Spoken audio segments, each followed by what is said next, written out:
রাইসিকে বিদায় জানাতে ইরানে ১২ বিশ্ব নেতা। ইরানের প্রেসিডেন্ট ইব্রাহিম রাইসিকে বহনকারী হেলিকপ্টার দুর্ঘটনার কবলে পড়া নিয়ে মধ্যপ্রাচ্য সহ বিশ্বের বিভিন্ন দেশের নেতারা সহমর্মিতা ও উদ্বেগ প্রকাশ করেছেন। খবর ইরনা।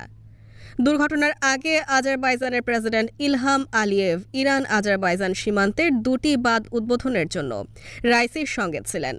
সামাজিক যোগাযোগ মাধ্যম এক্স হ্যান্ডেলে তিনি লিখেছেন, ইরানের প্রেসিডেন্ট ইব্রাহিম রাইসিকে বন্ধুত্বপূর্ণ বিদায় জানানোর পর ইরানের শীর্ষ প্রতিনিধি দলকে বহনকারী একটি হেলিকপ্টারের ক্র্যাশ ল্যান্ডিংয়ের খবরে আমরা গভীরভাবে উদ্বিগ্ন। ইব্রাহিম রাইসি ও তার সঙ্গীদের জন্য প্রার্থনা করছি। আজারবাইজান এই ঘটনায় যে কোনো সহায়তা দিতে প্রস্তুত।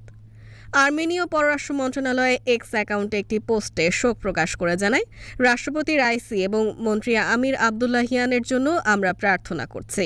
উদ্ধার অভিযান চলাকালীন সময় ইরানের ঘনিষ্ঠ ও বন্ধুত্বপূর্ণ প্রতিবেশী হিসেবে আর্মেনিয়া প্রয়োজনীয় সব ধরনের সহায়তা দিতে প্রস্তুত।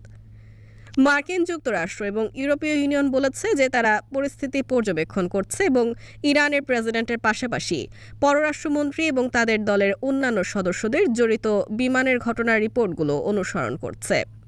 তুরস্কের প্রেসিডেন্ট রিসেপ তাইয়েপ এরদোগান এই ঘটনায় সহানুভূতি প্রকাশ করেছেন এবং বলেছেন তিনি ঘটনার বিষয়ে সব রকমের অগ্রগতি অনুসরণ করছেন।